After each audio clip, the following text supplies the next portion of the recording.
अस्सलाम वालेकुम students, welcome to my YouTube channel solutions of mathematics. हम लोग करेंगे use of Fourier sine and cosine transform in boundary value and initial value problems.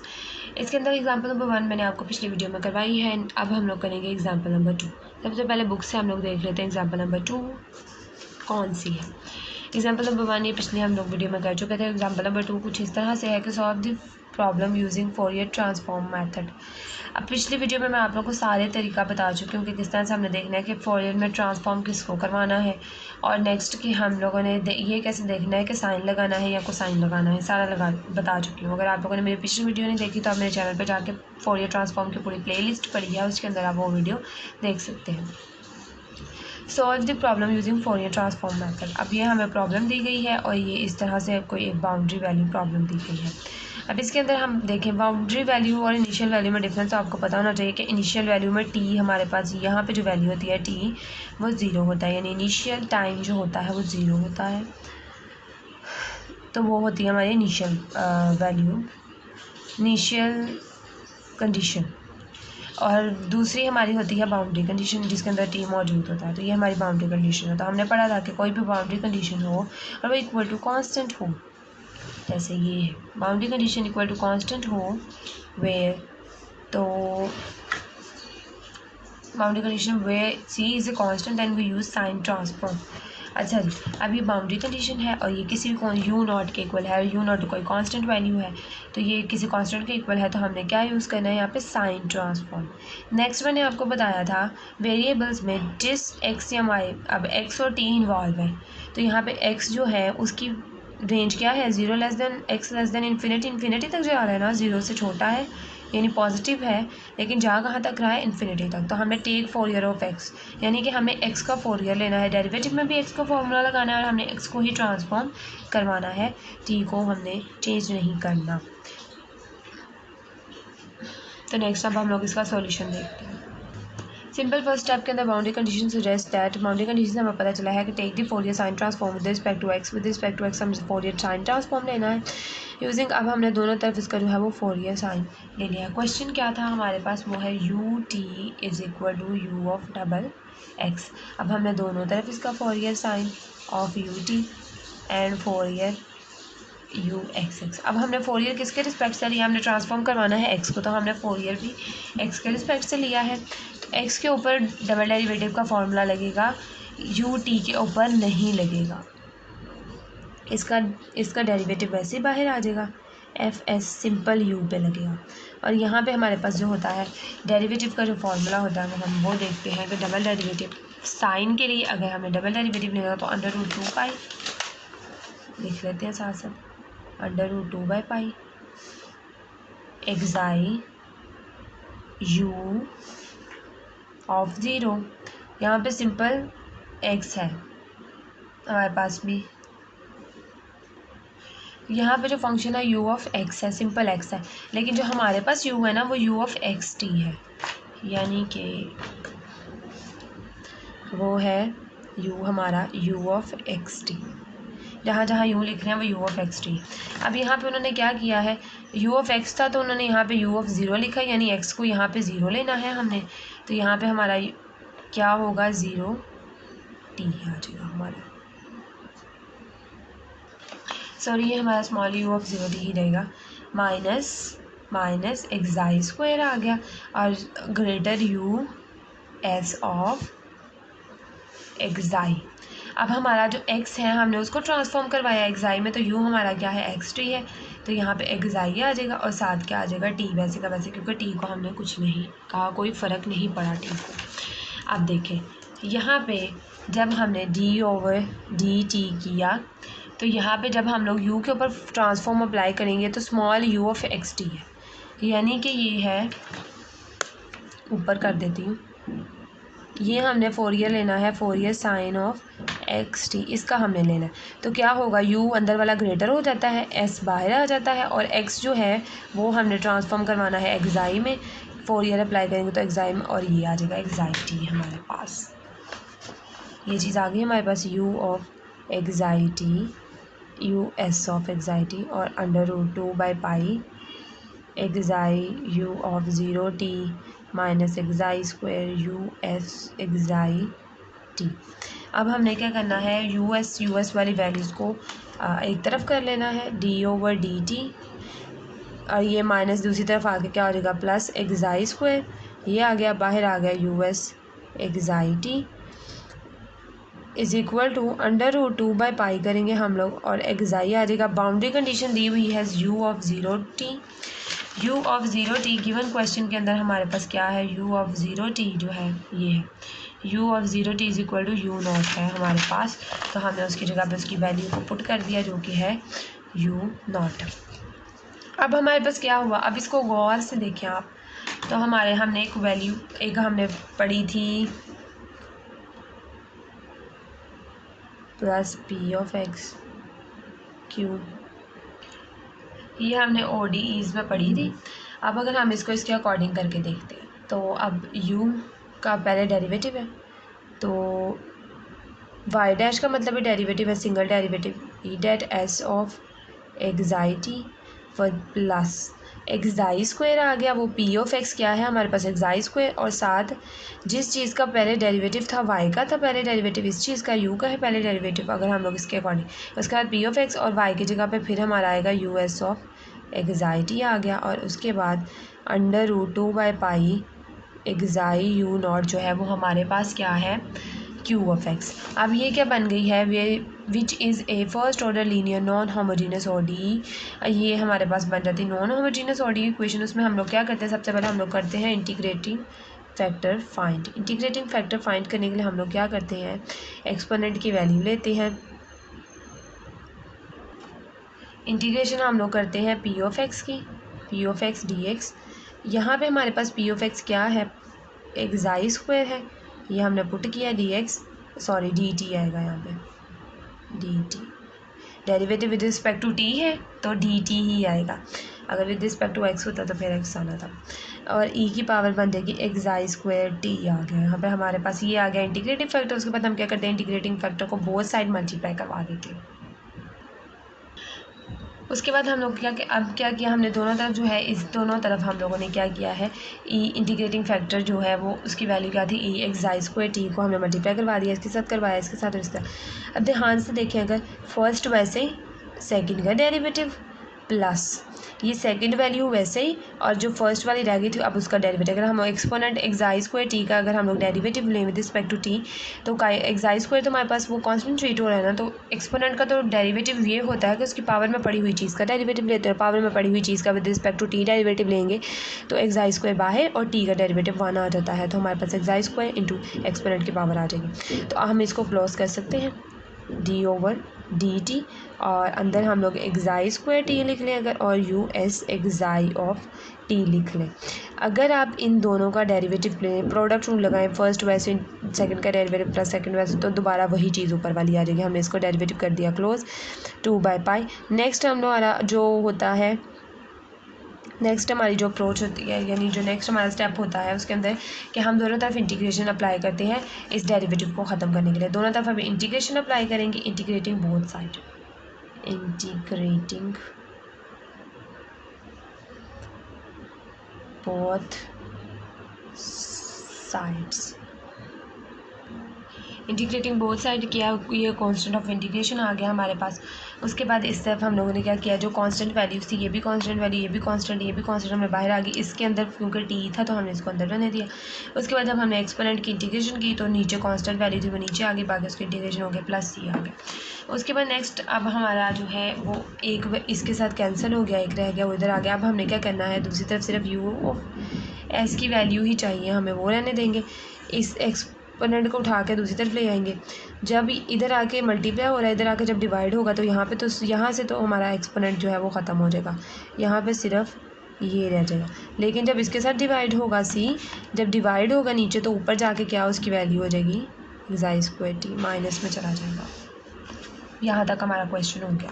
अब हमारे पास आ गई है ग्रेटर यू की वैल्यू। अब इसके बाद हमारा जो नेक्स्ट स्टेप होता है वो क्या होता है कि हमारी जो बाउंड्री कंडीशंस हमें दी गई हैं हमने वो अप्लाई करनी है और कांस्टेंट वैल्यू फाइंड करनी है। अब हमारे पास यहाँ पे कांस्टेंट सिर्फ एक है तो हमने इस कांस्टेंट की वैल्यू निकालनी है, देन हमने फर्दर स्मॉल यू की तरफ जाना है, उसके अंदर पुट करेंगे तब।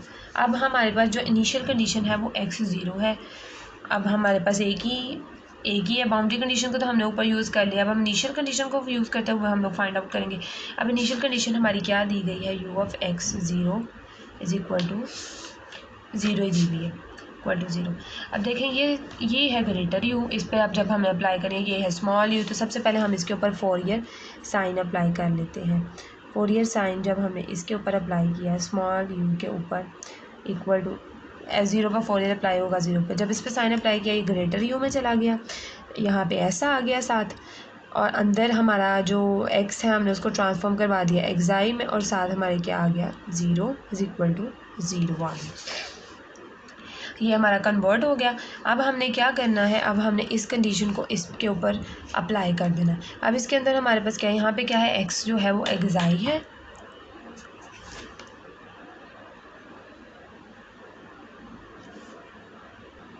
आई डिड अ मिस्टेक है, यहाँ पे एक्साई आना है। हाँ जी, यहाँ पे ऊपर एक्साई था ना तो मैंने यहाँ पे गलती से x लिख दिया। अब हमारा एक्साई यहाँ पे क्या है, अब t को हम 0 कर देंगे। अगर इसके अंदर हम t को सबसे पहले 0 करेंगे, put t is equal to 0 in, इसे कोई भी इक्वेशन a का नाम दे देती हूँ, इक्वेशन a में मैंने t को पुट कर दिया 0, s एक्साई ऐसे ही t को 0 पुट कर दिया, अंडर रूट 2/पाई ऐसे करते हैं u of 0 over xi plus E C, और e की पावर t है, यहाँ पे 0 आएगा तो 0 हो जाएगी, और e की पावर 0 क्या आती है हमारे पास 1। अब हमें पता है ये चीज़ क्या है 0 के बराबर है, तो हम यहाँ पे इसकी वैल्यू पुट कर देंगे 0, अंडर रूट 2/पाई u of not xi plus e की पावर 0 जो होती है वो 1 होती है, और c, और यहाँ से हमारे पास c की वैल्यू आ गई, c इज इक्वल टू, ये इधर प्लस हो रहा है तो उस तरफ जाके माइनस, अंडर रूट 2/पाई u ऑफ 0 एक्साई, ये आ गई हमारे पास c की वैल्यू। ये हमारे पास c की वैल्यू आ गई। अब हमने क्या करना है, c की वैल्यू को पुट कर देना है इसके अंदर। अब इसके अंदर पुट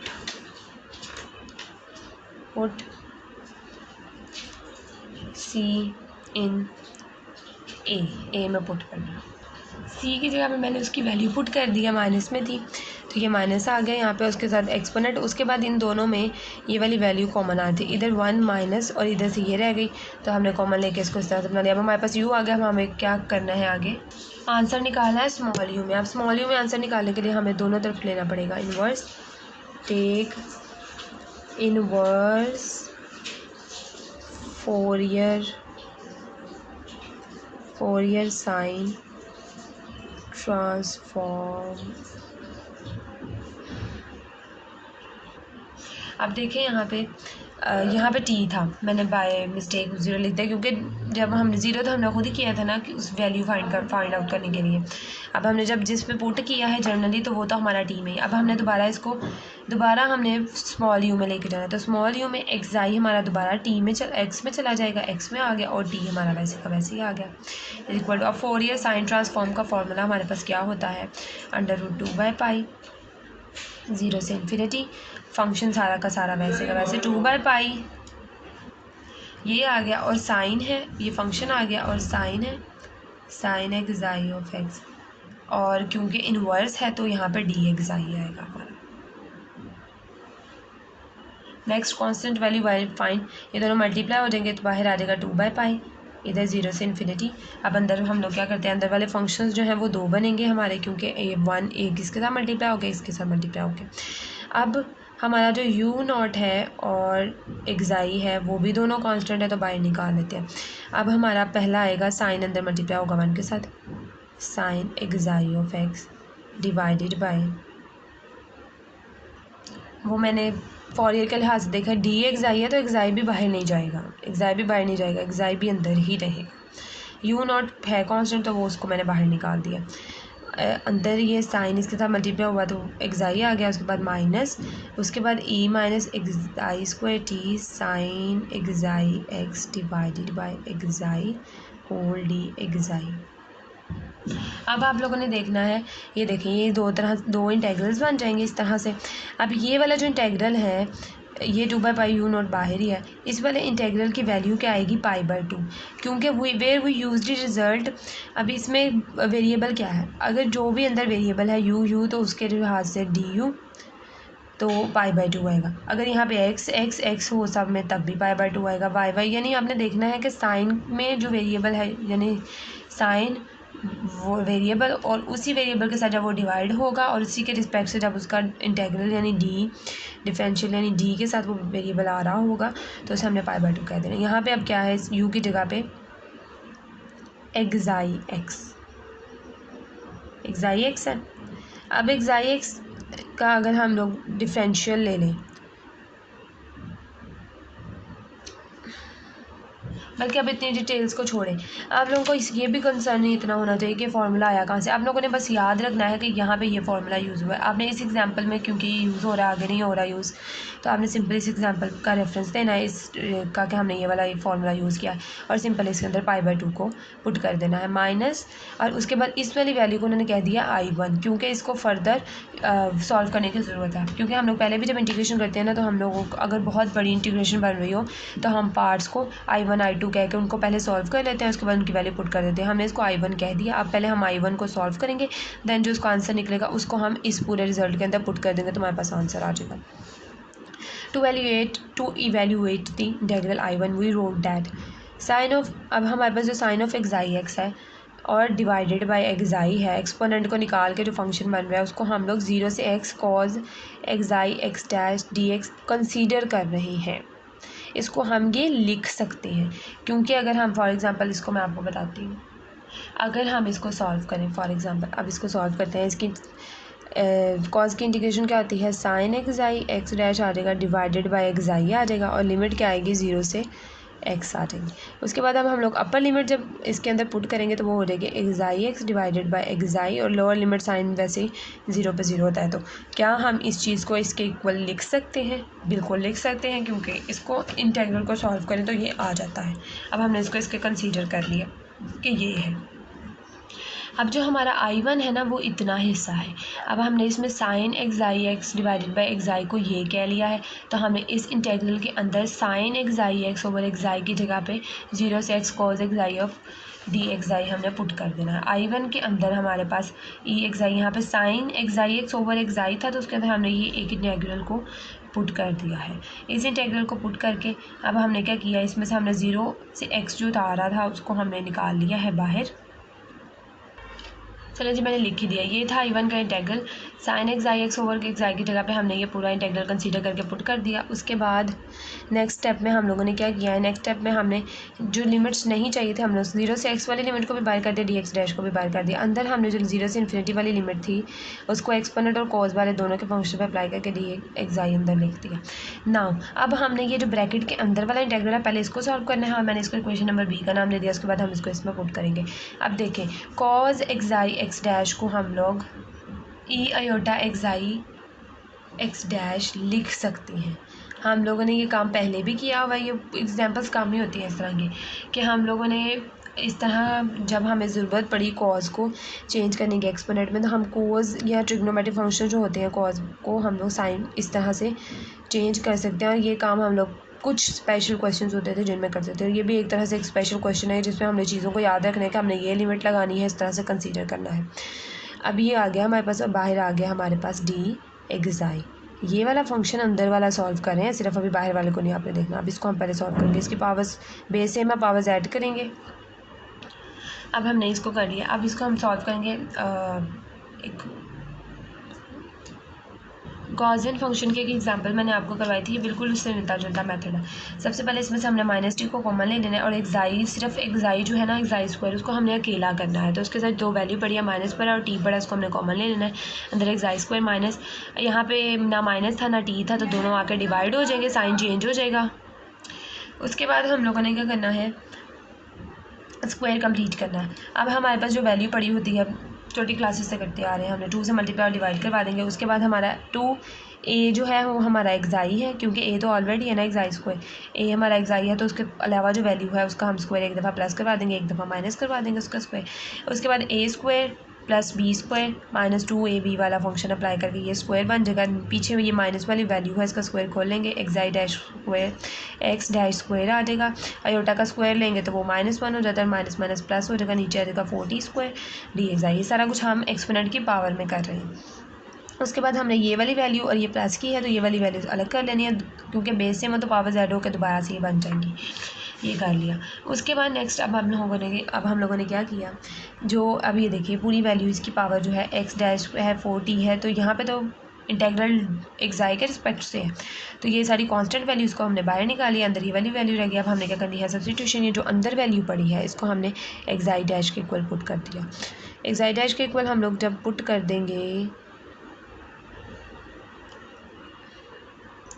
डिफरेंशियल भी इसके रिस्पेक्ट से आएगा, तो ये आएगा D xi is equal to D xi dash, क्योंकि ये पूरी वैल्यू कांस्टेंट है। जब इसका डिफरेंशियल अप्लाई करेंगे ये तो 0 हो जाएगी, तो D xi is equal to D xi dash हो जाएगी। Simply E X dash square over 4t square आ गया 0 से इन्फिनिटी ई की पावर माइनस टी, यहाँ पे एक्साई डैश का स्क्वायर आएगा क्योंकि ऊपर स्क्वायर है, और यहाँ पे डी एक्साई की जगह पे डी एक्साई डैश आ जाएगा। सिंपली यहाँ पे हम लोग करेंगे अपना फार्मूला यूज़, और जो हमारा फार्मूला था वो है माइनस इन्फिनिटी से plus infinity E minus P square और डी पी, जिसका स्क्वायर पावर में एक्सपोनेंट की पावर में हो उसी के रिस्पेक्ट से उसका वो डी पी किया जा रहा हो, और वो आएगा equal to under root pi के। पेज नंबर 293 पे ये रिज़ल्ट यहाँ पे लिखा हुआ है, यही रिज़ल्ट आगे यूज़ किया हमने, अंडर रूट पाई आता है। अब देखिए साथ टी एक्स्ट्रा पड़ा हुआ है, टी जो है वो हमारे पास क्या है एक्स्ट्रा पड़ा हुआ है, तो अब जो वो टी है इसके साथ ऊपर तो टी नहीं था। अब देखिए जो पावर में पी स्क्वायर होता है वही आगे डी पी भी पड़ा होता है, यानी कि उसी का डिफरेंशियल। अब हमारी पावर में है माइनस टी एक्साई डैश स्क्वायर। अब अगर हम इस टी को भी स्क्वायर के अंदर करने की कोशिश करें ताकि ये फॉर्म कुछ मिलती जुलती बन जाए ना, कि माइनस पी स्क्वायर की जगह ये पूरी वैल्यू, पी की जगह पूरी वैल्यू और स्क्वायर आगे, तो इसके लिए हम अंडर रूट अंदर टी पे लगा देंगे और ऊपर बाहर होल स्क्वायर दोनों पे डाल देंगे, क्योंकि जब इनका स्क्वायर खोलेंगे तो टी दोबारा से ऐसे ही हो जाएगा एक्साई स्क्वायर। अब हमें क्या होता है, ऊपर वाली पावर का आगे डेरिवेटिव भी पड़ा होना चाहिए। ऊपर वाली पावर का अगर हम लोग को डिफरेंशियल लेते हैं तो ये कांस्टेंट है, अंडर रूट टी वो बाहर हो जाता है, आगे पड़ा होना चाहिए, तो डी एक्साई डैश हो जाता है। अब हमें बनाना पड़ेगा खुद, क्योंकि पहले ऑलरेडी से तो वैल्यू है नहीं है ना, हम डेरिवेटिव ले सकते हैं, तो अंडर रूट टी से मल्टीप्लाई डिवाइड करवा देंगे। ऊपर वाली वैल्यू सारी इसी फॉर्म की बन गई है कि माइनस पी स्क्वायर और आगे डी पी। उसके बाद E X dash square divided by 4t square 0 से इन्फिनिटी, तो अब हमारा इस 0 से इन्फिनिटी को भी छोड़, इस सारी वैल्यू की जगह पे हमारा ऊपर वाली सारी वैल्यू की जगह पे आ गया अंडर रूट पाई। एक ये वाला टी एक्स्ट्रा था जो हम डिवाइड में रह गया क्योंकि ऊपर वाला तो यूज़ हो गया, तो ये अंडर रूट टी आ जाएगा।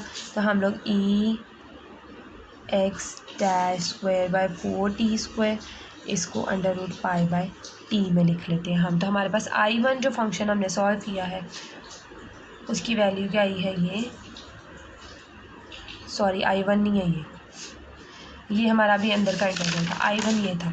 अब ये वाला इंटेग्रल हमने अंदर का सॉल्व कर लिया, उसका हमारा आंसर निकला है। अब हम इसके अंदर पुट इन भी करेंगे हम इस पूरी ब्रैकेट की जगह पे हमारा जो आंसर आया है हम वो लिखेंगे, E xi dash square over 4t square under root pi by T, और बाहर आएगा डी एक्स डैश था, हाँ जी यही आएगा डी एक्स डैश। अब ये देखें ये I1 हमारा सॉल्व हो गया, हमारा बिल्कुल वही आया जो बुक वालों का आया जी, बिल्कुल वही आया। अब हमारा क्या हो गया, अब हमारा I1 भी सॉल्व हो गया, ये इंटेग्रल की फॉर्म में आ गया, इट्स ओके कोई बात नहीं। अब हम इसको पुट करेंगे कहाँ पे, अपने यू में, इस यू में। तो इस इक्वेशन को मैं देती हूँ इक्वेशन नंबर ए का नाम, और हम क्या करेंगे इस पूरे इंटेग्रल को, यानी कि अगर मैं आपको बुक से दिखाऊँ, बुक में हम लोगों ने बुक से देखा था, इस पूरे इंटेग्रल को हमने I1 कहा था, तो अगर इस इक्वेशन को बी का नाम दें तो हम इस इक्वेशन में आई की जगह पर इसकी वैल्यू पुट कर देते हैं। तो किए बगैर अगर मैं देखूँ तो बुक पर उन्होंने पुट की हुई है, ये वाली सारी वैल्यू उठा कर 0 से पाई अंडर रूट पाई/2 और एक्सपोनेंट आई स्क्वायर सारा कर दिया उन्होंने। उसके बाद सिंप्लीफिकेशन की हुई है उन्होंने, सिंपल, और कुछ भी नहीं किया हुआ। इसको अंदर मल्टीप्लाई करवाया, ये अंदर जब इसके साथ मल्टीप्लाई हुआ, ये इसका इन्वर्स है तो ये कैंसिल ख़त्म। ये वाली चीज़ जब अंदर जाके इससे मल्टीप्लाई होगी तो √पाई/पाई जो है वो नीचे जाके 1/√पाई हो जाएगा। टी भी अंडर रूट में, दोनों नीचे आ जाएंगे, 2 ऊपर आ गया, 0 नॉट, ये सिंप्लीफिकेशन है सिंपल सी, 0 से x तक वैल्यू आ रही है। ये जो कांस्टेंट था ये तो बाहर आ गया, तो वो तो इसके साथ मल्टीप्लाई हो गया, सारा काम कंप्लीट। और 0 से x अंदर एक्सपोनेंट और dx' बन गया। उसके बाद अब नेक्स्ट उन्होंने u नोट को कॉमन ले लिया, क्योंकि दोनों में u नोट था तो अंदर आ गया 1 माइनस, और ये सारा इंटेग्रल लिख दिया। उसके बाद यहाँ पे उन्होंने लगाया है ये वाला ERF, इफ़ x 0 से x एक्सपोनेंट की पावर -t² dt इसके इक्वल होता है, और इसका 1 माइनस, यानी कि ERF CX जो होता है वो 1 माइनस ERF ऑफ x होता है। ज़रा मैं आपको ये चीज़ें समझा दूँ कि ये जब 2/π/√πt, सबसे पहले ऊपर अंडर रूट है, नीचे पाई है, 2/√t को अलग कर लेते हैं, और √π, और ये नीचे पाई सिंपल पड़ा है। जब इस तरह से आती है कोई चीज़ तो हम उसको इस तरह से लिख सकते हैं, 1/√π। √2/2 हो तो हम उसे 1/√2 लिख सकते हैं, उसको हम इस तरह से, इन दोनों का अंडर रूट सेम कर देंगे तो ये हो जाएगा 2/t/π। तो ये चीज़ यहाँ पे लिखी गई है बुक में, यहाँ पे थोड़ी सी मिस्टेक थी तो आप लोग देख लें, दोनों में आएगा। उसके बाद सिंपल यहाँ पे अप्लाई कर दिया है ये चीज़, और इसका हम 1 माइनस अब इस वाले फंक्शन को इन्होंने क्या किया है, इसके साथ 0 से x है, ये भी 0 से x है, एक्सपोनेंट की पावर -t² है, एक्सपोनेंट की पावर -t² तो नहीं है, एक्सपोनेंट की पावर ये पूरी चीज़ पड़ी हुई है। अब इसका भी हम लोग थोड़ा सा देखते हैं किस तरह से इसको फर्दर सॉल्व करना है। अब देखिए, ये था हमारा, ये वाला था ना फंक्शन, इसके अकॉर्डिंग, और ये हमारा बन गया था, ये फार्मूला है, ये हमारा बन गया। हमने इसके अकॉर्डिंग अब हमने ना इसके अकॉर्डिंग बनाना है, इस वाले फंक्शन को इसके जैसा, इस वाले इंटेग्रल को इसके जैसा बनाना है, ताकि हम इसकी जगह पे इसको पुट कर सकें। अब e की पावर -x' है, 4t है, अब इसे हमने t का स्क्वायर है, तो हमने कोशिश करना है कि e की ब्रैकेट का स्क्वायर बन जाए ताकि हमारी इस फॉर्म में आ जाए। अब a की ब्रैकेट का स्क्वायर बनाने के लिए इसके ऊपर भी स्क्वायर था लिख लिया, इसे हम 4 को 2 लिख सकते हैं, t को √2 लिख दें और होल स्क्वायर कर दें, तो दोबारा से अगर हम इस पूरे का स्क्वायर खोलें तो ये चीज़ आ जाएगी। अब -t² है तो इधर माइनस पूरी एक वैल्यू है उसका स्क्वायर है। अब आगे dt भी है, तो मतलब इस पूरी वैल्यू का आगे डेरिवेटिव भी बनाना पड़ेगा हमें, कि एक्सपोनेंट के ऊपर जो चीज़ होती है उसका आगे डेरिवेटिव भी होना चाहिए। तो अब इसका आगे हम डेरिवेटिव भी बना लेंगे। तो साथ अगर हम इसका डिफरेंशियल लें तो dx'/2 अगर हम लें तो इसके साथ जो वैल्यू है एक्स्ट्रा वाली वो ऊपर मल्टीप्लाई भी तो हो रही है, होनी चाहिए, तो 2/t से हम लोग मल्टीप्लाई और डिवाइड करवा देंगे, तो ऊपर वाली जितनी भी वैल्यू है। अब पिछले वीडियो में भी हम लोगों ने यही क्या किया था कि जो एक्स्ट्रा वाली चीज़ थी हमने उसे डिफरेंशियल के साथ मल्टीप्लाई करके ऊपर ले लिया। अब ये पूरी वैल्यू जो ऊपर पड़ी हुई है इसकी जगह पे हम ERF ऑफ x यानी फंक्शन, और ERF और जो ऊपर पड़ी हुई है वैल्यू x'/2 यही चीज़ लिखी हुई है यहाँ पे, इसको हम लिख सकते हैं x'/√t। अब देखें, ये x' अंदर था लेकिन ऊपर x था, तो इसकी वजह से इसके में भी x था तो अंदर x था, और अंदर का वेरिएबल चेंज था लेकिन फंक्शन का x ही था। अब हमारा भी जो लिमिट का वेरिएबल है वो आना है, तो सिर्फ यहाँ पे सिंपल x आएगा, और साथ यहाँ पे अब देखें आप, तो ये वाली चीज़ यही नहीं बन रही, ये वाली चीज़ मैंने आपको सॉल्व करके बता दी है, ये वाली चीज़ अब ये पूरा इसका फॉर्मूला ही बन रही है। तो अब हमने इसकी जगह पे ERF और ये फंक्शन कर दिया है। अब यहाँ पे थोड़ी सी मुझे मिस्टेक थोड़ी सी नज़र आ रही है कि √π नहीं लिखा है इन्होंने। अब ये क्यों नहीं लिखा, बुक में मिस्टेक हो गई है या क्योंकि बुक में मिस्टेक ही बनती है, क्योंकि सॉल्व करके मैंने आपको दिखा दिया है तो इसके अंदर √π तो कहीं से भी नहीं आ रहा, और इन्होंने यहाँ पे √π को मिस कर दिया है। तो आप लोग यहाँ पर √π को 1/√π को भी लिख लें। लिखने के बाद अब आपको अगर यहाँ पे इस स्टेप में कन्फ्यूजन हो रही है ना, क्योंकि ये थोड़ा सा ट्रिकी है, इसको आगे भी फर्दर एक्सप्लेनेशन की ज़रूरत है। तो अगर आप इसके बाद अगर आप देख रहे हैं तो आपको यहाँ पे समझ नहीं आ रही, आपको कन्फ्यूजन है, तो आप यहाँ तक भी कर सकते हैं, क्योंकि ये अननेसेसरीली स्टेप किया हुआ है। बुक वालों ने एक अजीब सा कॉन्सेप्ट इंट्रोड्यूस करवाया जो आप लोगों ने भी पहले नहीं पढ़ा होगा ERF। तो आप बजाय कन्फ्यूज़न होने के आप लोग यहाँ पर भी क्वेश्चन को स्टॉप कर सकते हैं। यहाँ तक लाजमी सॉल्व कीजिएगा। इससे नीचे अगर ये ERF वाली चीज़ आपको समझ नहीं आ रही तो आप और ये आगे से भी नहीं पता चल रहा आपको, हालांकि किया सिंपल ही है, इतना कोई उसके अंदर किया नहीं हुआ इन्होंने कि मुश्किल है कि वो पता ना चल रहा हो क्या किया। अगर अभी तक आपने मेरा चैनल सब्सक्राइब नहीं किया तो प्लीज़ मेरे चैनल को सब्सक्राइब करें, मेरी वीडियो को लाइक करें, अपने फ्रेंड्स के साथ ज़्यादा से ज़्यादा मेरी वीडियो को शेयर करें। Thank you so much.